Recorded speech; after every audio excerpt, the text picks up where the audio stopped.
അത്തരത്തിലുള്ള അഭിപ്രായ വ്യത്യാസം ഉണ്ടാവില്ല. കാരണം അത് അദ്ദേഹത്തിന് ചിലപ്പോൾ ചരിത്രം അറിയില്ലെങ്കിൽ ചിലപ്പോൾ അദ്ദേഹം അഭിപ്രായ വ്യത്യാസം പ്രകടിപ്പിക്കും. എനിക്ക് 4 പ്രധാനപ്പെട്ട കാര്യങ്ങൾ പറയാൻ അവതാരിക അവസരം തരണം. അദ്ദേഹം ചരിത്രത്തെ പറ്റിയാണല്ലോ പറയുന്നത്. പ്രധാനപ്പെട്ട 4 ചരിത്ര വസ്തുതകൾ പറയാനുള്ള അവസരം അങ്ങ് ഇടപെടാതെ തരണമെന്ന് ആദ്യം തന്നെ അഭ്യർത്ഥിക്കാം. ഇദ്ദേഹം പറയാൻ ശ്രമിക്കുന്നത് RSS ഇത്രയും നാൾ സ്ഥാപിക്കാൻ ശ്രമിച്ചുകൊണ്ടിരുന്ന അത്രയും വേഗം പറയാം സ്ഥാപിക്കാൻ ശ്രമിച്ച അത്രയും ഗോഡ്സെ RSSകാരനല്ല എന്നാണ്. അതിൽ ഗോപാൽ ഗോഡ്സെയുടെ വാദങ്ങളെ പറ്റി അവതാരിക സാന്ദർഭേണ സൂചിപ്പിക്കുകയും ചെയ്തു. ഗോപാൽ ഗോഡ്സെയുടെ ഒരു പ്രസ്താവന നമുക്ക് ഓർത്തെടുക്കാം. എന്താ അദ്ദേഹം പറഞ്ഞത്? ഞങ്ങൾ 4 സഹോദരന്മാർ, ആരൊക്കെ? നാഥൂറാം, ദത്താത്രേയ, ഗോപാൽ, ഗോവിന്ദ്, ഈ 4 പേരും RSSകാരാണ്. ഞങ്ങൾ വീട്ടിൽ ജീവിച്ചതിനേക്കാൾ കൂടുതൽ RSS ശാഖയിലാണ് ജീവിച്ചത്. തള്ളി പറയാൻ BJP പ്രതിക്കാവൂ. ഒന്നാമത്തെ ചരിത്ര വസ്തുത. രണ്ടാമത്തെ ചരിത്ര വസ്തുത, 1947 ഡിസംബർ മാസം 7-ാം തീയതി RSSന്റെ ഒരു സമ്മേളനം ഡൽഹിയിൽ രാംലീല മൈതാനം. ഞാൻ പറഞ്ഞു തീർക്കട്ടെ.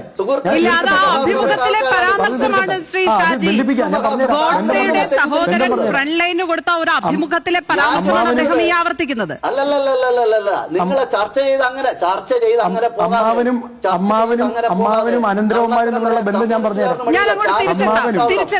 അമ്മാവനും അനന്തരവന്മാരും തമ്മിലുള്ള ബന്ധവും ഞാൻ പറഞ്ഞുതരാം. അങ്ങൊന്ന് ക്ഷമയോടെ കേൾക്കൂ. അങ്ങ് പറഞ്ഞ് ഞാൻ ക്ഷമയോടെ കേട്ടല്ലോ. ഞാൻ പറഞ്ഞ അങ്ങ് ക്ഷമയോടെ കേൾക്കൂ. അമ്മാവനും അനന്തരവനും തമ്മിലുള്ള ബന്ധം ഞാൻ പറഞ്ഞു. അങ്ങൊന്നും ക്ഷമയോടെ കേൾക്കൂ. ഒരു കാര്യം പറഞ്ഞിട്ട് അതിലേക്ക് വരാം. 47-ൽ ഒരു മഹാസമ്മേളനം ഹിന്ദു മഹാസഭ RSS വിളിച്ചു ചേർക്കുന്നുണ്ട് രാംലീല മൈതാനത്ത്. ആ മൈതാനത്തിലെ പ്രസംഗത്തിൽ ഗോൾവാക്കർ പറഞ്ഞ പ്രധാനപ്പെട്ട 2 കാര്യങ്ങളുണ്ട്. ഒന്ന്, മഹാത്മാഗാന്ധി ഈ രാജ്യത്ത് മുസ്ലിങ്ങളെ നിലനിർത്താൻ ശ്രമിക്കുന്നു. അതുകൊണ്ട് തന്നെ മഹാത്മാഗാന്ധി മുസ്ലിങ്ങളെ നിലനിർത്താൻ ശ്രമിക്കുന്നതിനെ ഒരു കാരണവശാൽ ഞങ്ങൾക്ക് അംഗീകരിക്കാൻ കഴിയില്ല. അതുകൊണ്ട് തന്നെ RSSന് മഹാത്മാഗാന്ധിയെ നിശബ്ദനാക്കേണ്ടി വരും. പ്രസംഗിച്ചത് MS ഗോൾവാക്കറാണ്. ആ പ്രസംഗമല്ലേ പിന്നീട് മഹാത്മാഗാന്ധിയുടെ വധത്തിലേക്ക് നയിക്കപ്പെടുന്ന ഏറ്റവും പ്രധാനപ്പെട്ട പ്രചോദനമായി മാറുന്നത്. ഇതേ മഹാത്മാഗാന്ധി സംബന്ധിച്ച് ഓർഗനൈസർ വന്ന ലേഖനം എന്താ? ഓർഗനൈസറിൽ RSS എഴുതിയ ലേഖനത്തിൽ പറയുന്നത് മഹാത്മാഗാന്ധി ഇന്ത്യ വിഭജന സമയത്ത് പഞ്ചാബിൽ പോയി, പഞ്ചാബിൽ മുസ്ലിങ്ങളും ഹിന്ദുക്കളും തമ്മിൽ വർഗീയ കലാപം ഉണ്ടാകുമ്പോൾ ബംഗാളിൽ പോയി മതേതരത്തെ പറ്റി പ്രസംഗിക്കുന്നു. അതുകൊണ്ട് മഹാത്മാഗാന്ധിയുടെ മതേതരത്തെ ഞങ്ങൾ അംഗീകരിക്കാൻ കഴിയില്ല. ഓർഗനൈസറുടെ ലേഖനം. അടുത്ത വസ്തുതയിലേക്ക് വന്നാൽ, ഈ പറയുന്ന പോലെ സവർക്കറെ അക്വിറ്റ് ചെയ്തതാണ് ഇവരെല്ലാം വലിയ വായിൽ ഈ കേരള രാജ്യത്തിനകത്ത് എക്കാലവും പറഞ്ഞുകൊണ്ടിരിക്കുന്ന ചരിത്രം. സവർക്കറെ അക്വിറ്റ് ചെയ്തൊരു കോടതി വിധി സ്വാഭാവികമായി 1949 വന്നിട്ടുണ്ട്.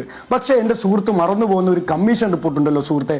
ആ കമ്മീഷൻ ജസ്റ്റിസ് ജീവൻലാൽ കപൂർ എന്ന സുപ്രീം കോടതിയിലെ ജഡ്ജി നടത്തിയ ഗാന്ധി വധത്തെ സംബന്ധിച്ച് അന്വേഷിക്കുന്ന ഒരു കമ്മീഷൻ റിപ്പോർട്ടുണ്ട്. ആ കമ്മീഷൻ റിപ്പോർട്ടിലെ പ്രധാനപ്പെട്ട 2 വാചകങ്ങൾ ഞാൻ വായിക്കാം. ഒന്ന്, all these facts taken together were destructive of any theory other than the conspiracy of murder of Gandhi was by Savarkar and his groups. ഒന്നാമത്തെ നിരീക്ഷണം. ഇനി രണ്ടാമത്തെ നിരീക്ഷണം, അമ്മാവന്മാരും അനന്തരവന്മാരും തമ്മിലുള്ള ബന്ധം. ആ കപൂർ കമ്മീഷന്റെ റിപ്പോർട്ടിലെ 4A ക്ലോസ് ശ്രദ്ധിച്ചു കേൾക്കണം BJP പ്രതിനിധി. എന്താണ് അമ്മാവന്മാരും അനന്തരവന്മാരും തമ്മിലുള്ള ബന്ധം? ഇതാണല്ലോ പറയുന്നത്. ഹിന്ദു മഹാസഭ ഞങ്ങളുടെ അല്ല, RSS വേറെയാണ്. കേട്ടോ, the RSS was the best organised and militant Hindu organisation in India and although it was not affiliated to Hindu Mahasabha, its prominent organizers and workers were members or sponsors of Hindu Mahasabha ideology. Hindu Mahasabha സ്പോൺസർമാരുമാണ് RSSലെ ഒറ്റ കാര്യം കൂടി പറഞ്ഞ് ഞാൻ അവസാനിപ്പിക്കാം. RSS പ്രഖ്യാപിച്ച ഒരു നിലപാടിൽ നിന്നും RSS മുന്നോട്ട് പോയിട്ടില്ലെന്നാണ് തുടക്കം മുതൽ BJPയുടെ പ്രതിനിധി സവിസ്തരം ചർച്ച ചെയ്തുകൊണ്ടിരിക്കുന്നത്. അദ്ദേഹത്തിന് ചരിത്രം എന്നെ പഠിപ്പിക്കാൻ ബുദ്ധിയുള്ള സമയത്ത് ഗോൾവാക്കറിന്റെ പഴയ കുറെ കത്തിടപാടുകൾ വായിച്ചു നോക്കിയാൽ എന്തായിരുന്നു RSS എന്നും പിന്നീട് എന്താണ് RSS എന്നും അറിയാം. 1949 ഫെബ്രുവരി മാസം 4-ാം തീയതി RSS നിരോധിക്കപ്പെടുമ്പോൾ 48-ൽ 49 ജൂലൈ മാസം 11-ാം തീയതി RSSന് നിരോധനം പിൻവലിക്കാൻ വേണ്ടി ജയിലിൽ നിന്ന് പുറത്തേക്ക് ഇറങ്ങുന്ന ഗോൾവാക്കർ ഈ രാജ്യത്തിന്റെ പ്രധാനമന്ത്രിക്ക്, അന്നത്തെ ആഭ്യന്തരമന്ത്രിയായ സർദാർ വല്ലഭായ് പട്ടേലിന്, അന്നത്തെ ഡെപ്യൂട്ടി കമ്മീഷണർക്ക് എല്ലാം അയക്കുന്ന കത്തുകൾ നീണ്ടതിനുണ്ട്. അതിലേക്കൊന്നും ഞാൻ കടക്കുന്നില്ല. അതിൽ പറയുന്ന പല കത്തുകളുടെ ഒരു വാചകം ബെഗ് എന്നാണ്. ഞങ്ങൾ യാചിക്കുന്നു. എന്തിന്? RSS നിരോധനം ഒന്ന് പിൻവലിച്ചു തരണം. എന്നിട്ട് എന്താ പറയുന്നത്? RSS ഇന്ത്യയുടെ ദേശീയ പതാക അംഗീകരിച്ചു കൊള്ളാം. എപ്പോ? ഞങ്ങളുടെ നിരോധനം അങ്ങ് ഒന്ന് പിൻവലിച്ചു തന്നാൽ.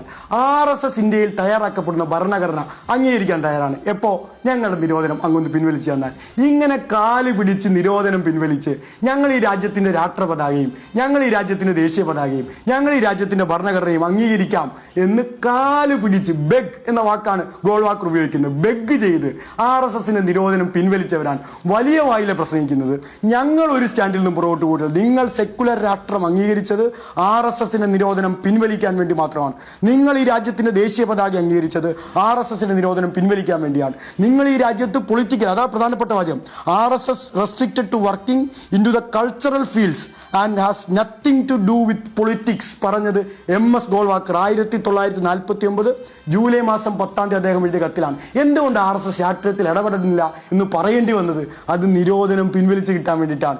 അപ്പൊ നിരോധിക്കപ്പെട്ട ഗാന്ധി വധത്തെ തുടർന്ന് ഫെബ്രുവരി മാസം 4 നിരോധിക്കപ്പെട്ട RSSന് ആ നിരോധനം പിൻവലിക്കാൻ വേണ്ടി ഈ രാജ്യത്തിനകത്ത് തങ്ങൾ ഉയർത്തിപ്പിടിച്ച എല്ലാ മുദ്രാവാക്യങ്ങളും പിന്നോട്ട് വെച്ച് രാജ്യം പറയുന്നതെല്ലാം നല്ല കുട്ടിയെ പോലെ അനുസരിച്ചോളാമെന്ന് വാക്ക് കൊടുത്തിട്ടാണ് RSSന്റെ നിരോധനം പിൻവലിച്ചത്.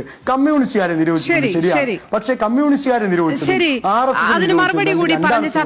കമ്മ്യൂണിസ്റ്റുകാർ ഒരു ഘട്ടത്തിലും ഉയർത്തിപ്പിടിച്ച തൊഴിലാളി വർഗ നിലപാടിൽ നിന്ന് പിന്നോട്ടേ പോയിട്ടില്ല.